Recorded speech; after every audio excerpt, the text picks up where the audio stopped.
ulcers.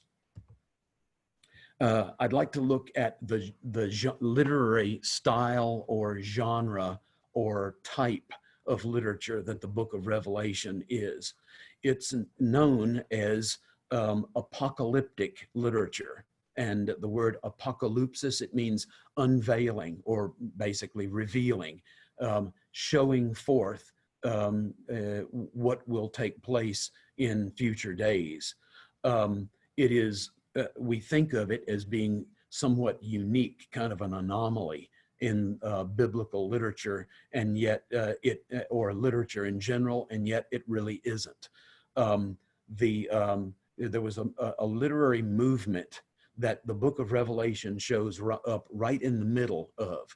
And the movement called apocalyptic begins about 500 years before the book of Revelation, and also continues on about 500 years after the book of Revelation. So the book of Revelation falls right in the middle of a continuum of an approximate 1,000-year history of this particular kind or style of literature.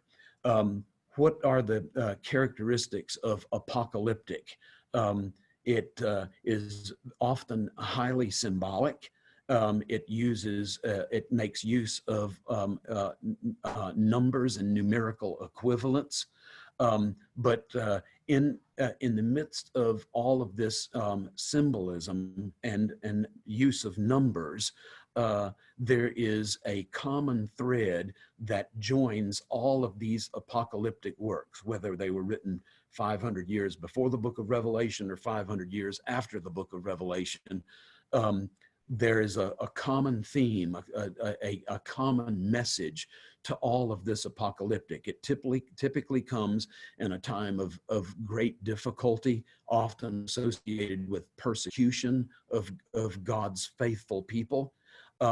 But then there is this promise that God is still in control, and that if we will stay faithful, that God will ultimately win in the end, and those who stay faithful will share in that victory. So sort of a kind of a two-part message. God is still in control. God is going to win, and we will share in that victory if we stay faithful.